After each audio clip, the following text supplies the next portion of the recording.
Welcome back to KUTV Prime Time News. And now it's our moment for our discussion where we are literally a series of months to the polls that will see a change of power, particularly with the various leaders who we are going to put in place.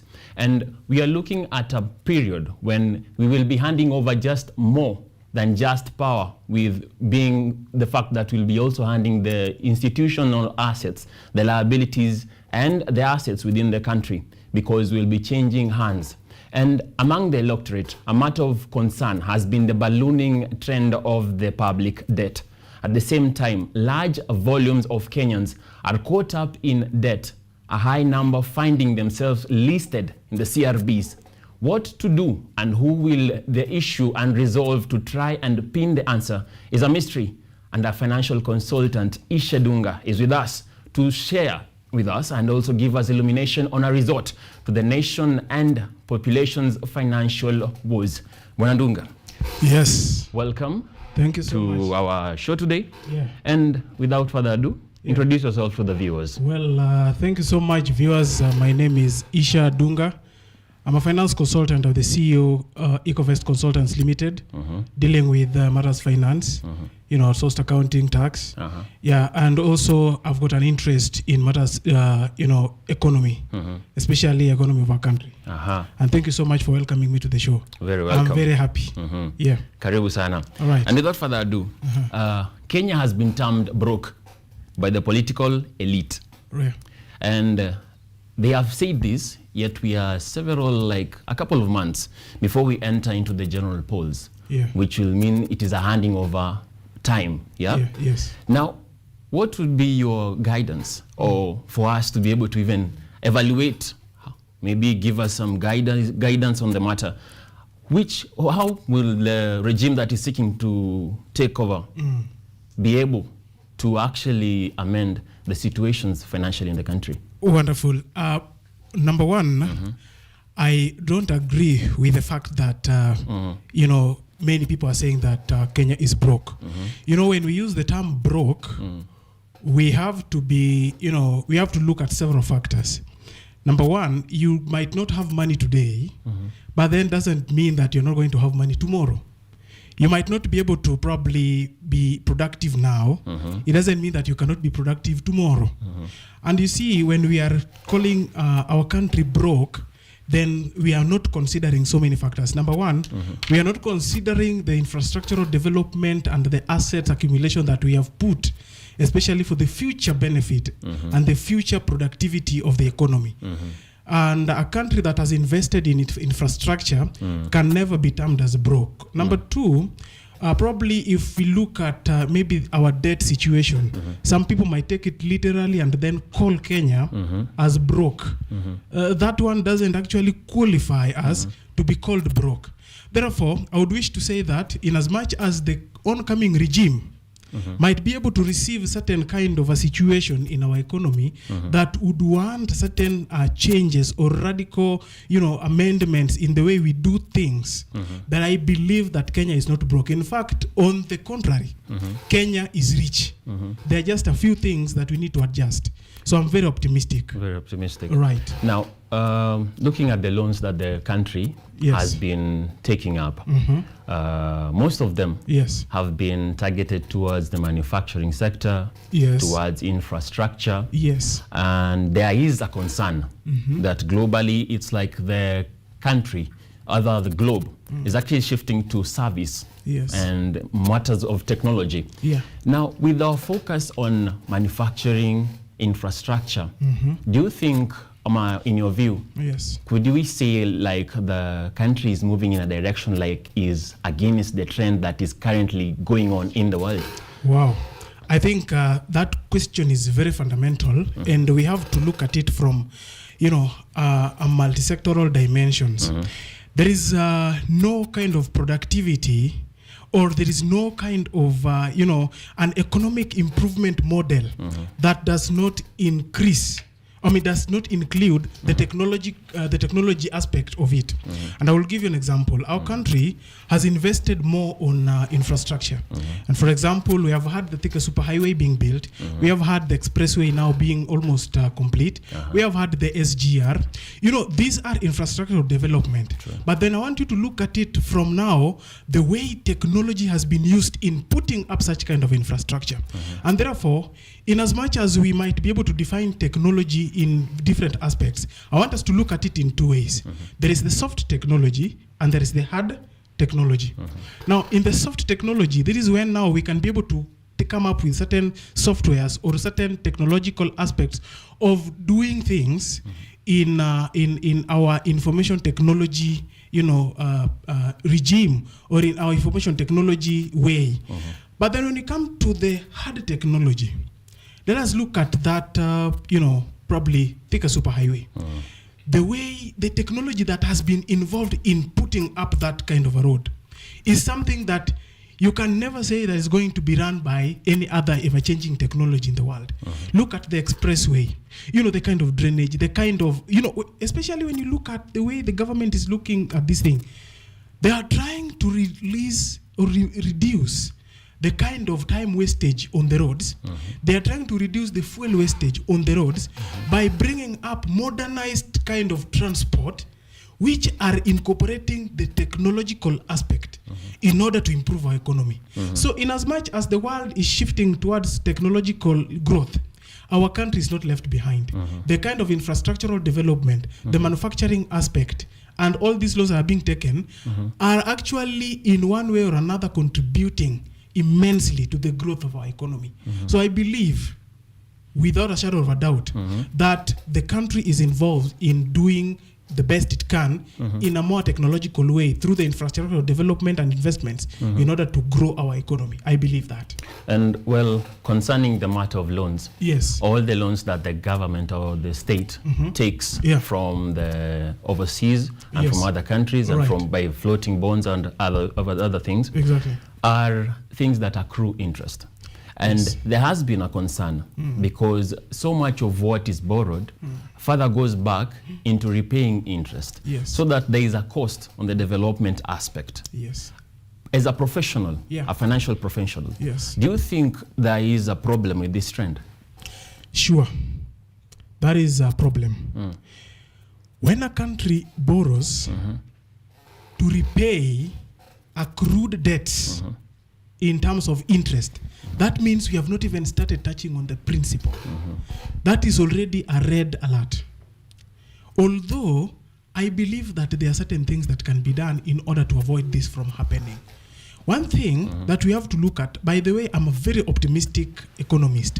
When I look at the way and the trend of our country, I believe there are certain things, there are certain adjustments that can be done so that this kind of a trend that we are having, borrowing from left in order to pay the right, and not even paying as in clearing, but paying the interest, leaving alone the principle, makes it even more worse.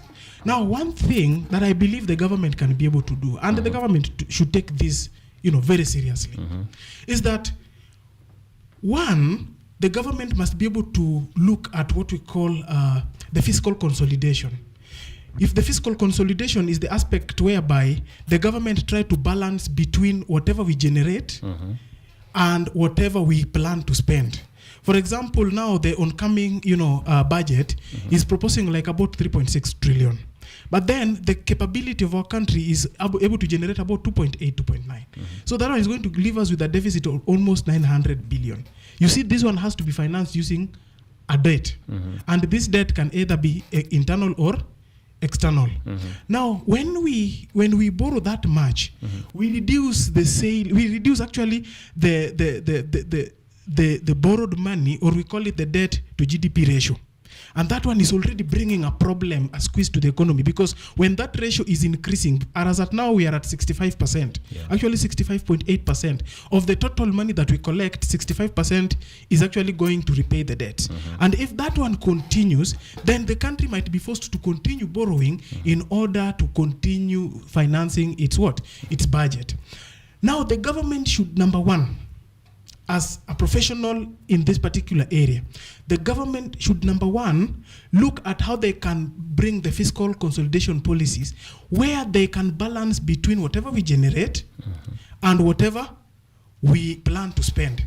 This one can be done by reducing this massive, infrastructural development, and then trying to balance between whatever the government is getting versus what they want to invest on. Number two, they have also to control corruption. Actually, corruption should not even be controlled. Corruption holes should be sealed. If we can be able to seal the corruption holes, then we are sure that we are going to save a lot of money in terms of making sure that the government can save to be able to finance our budget. Number three, and the last one, the government should exercise austerity measures in the government officials. Because you can look, I'm telling you, it is in African countries where we are having one particular leader, probably, any kind of a leader, civil servant, having maybe over 150 civil servant workers that are being paid on his behalf, and he's one person, is one office.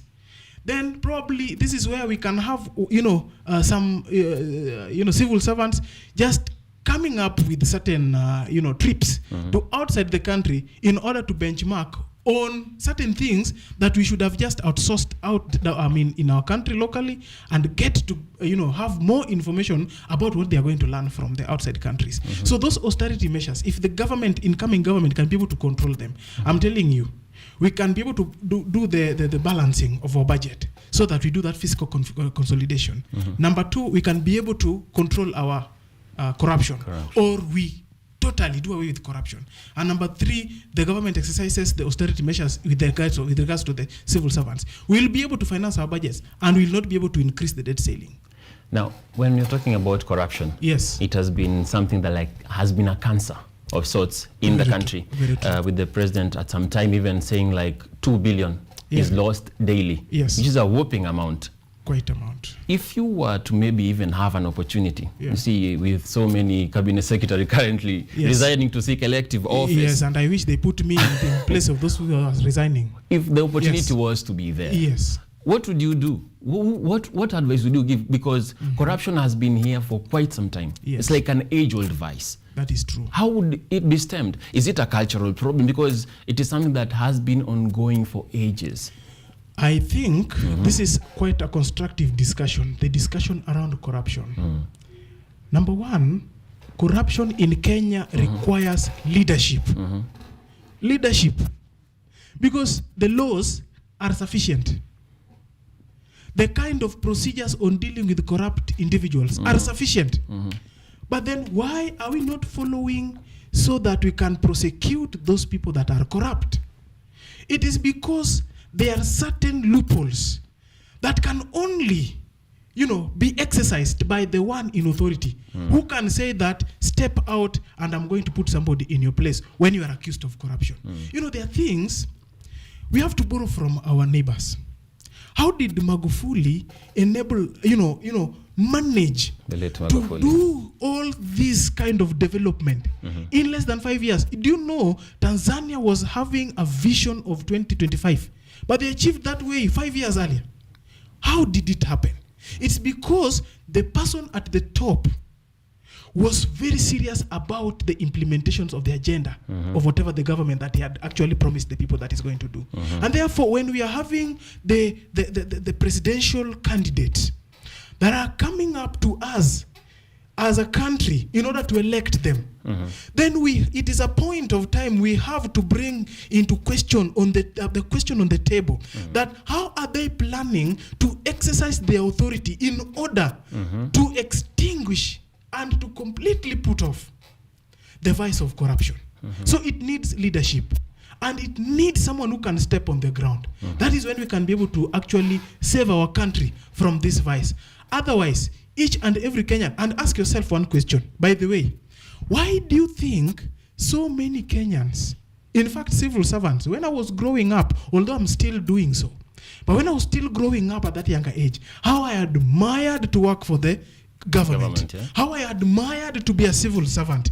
Why are people now abandoning the lucrative positions, including cabinet secretaries, permanent secretaries, CAS, just to go and run for politics? Quite a paradox. It means that politics has become the most lucrative way of making money. And we have to really look at this from a very inner eye. As a country, we must be wise. Also, and I think we should also look at the factor of leading, maybe, because maybe it is a passion from within. We really can't really have a one-sided argument that it is just about lucrativeness. True?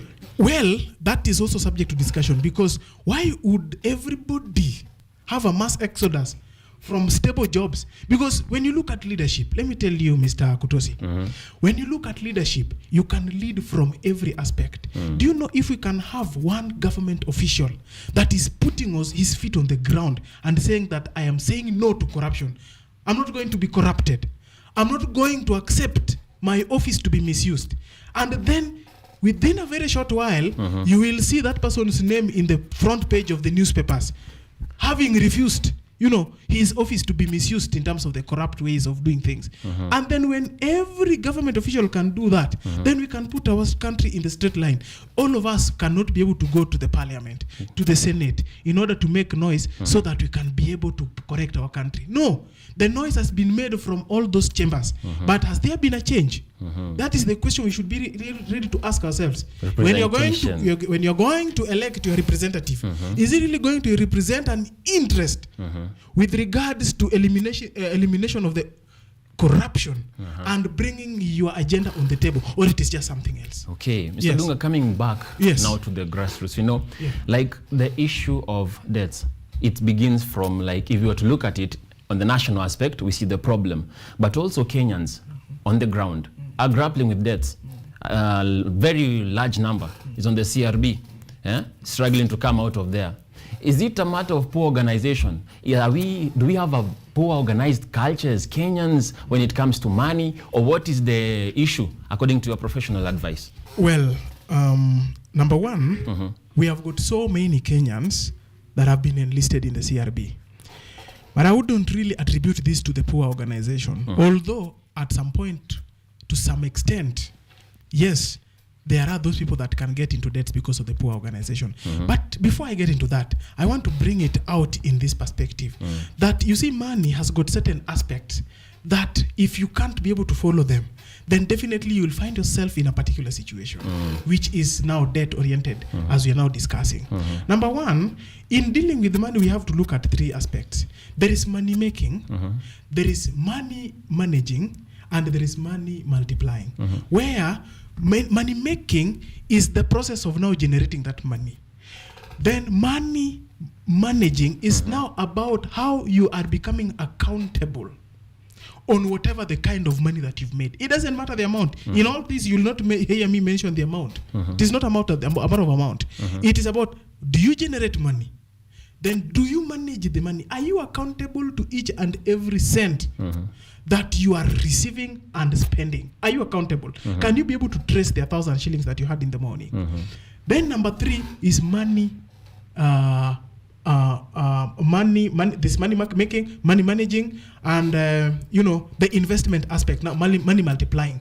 Then how are you using this money in order to generate other more money? You get it? Yes. Now when a particular or a common Kenyan does not follow a strict principles of the three aspects, then definitely you're going to get into debt. Because one, if you are good in generating the money, or you are generating the money, but you can't manage it well by being accountable, then you're going to live beyond your means. You are going to spend more than you earn. The more, when you spend more than you earn, it means you already lacked discipline. You've already lacked organization. When you can't be able to invest this money wisely, then it means you are not assured of the future generation of the money. And therefore, if you cannot follow the three principles, you must be able to have discipline in generating the money, aspect of managing it, and aspect of multiplying it. Major fight I'm getting from this is discipline. Very important. In all the three. Thank you for that, Bwana Dunga. Yes. And with a final word, yes, I thank you for actually making time to come and talk to us, enlighten us. Yes. And I believe you're enlightened, dear viewers.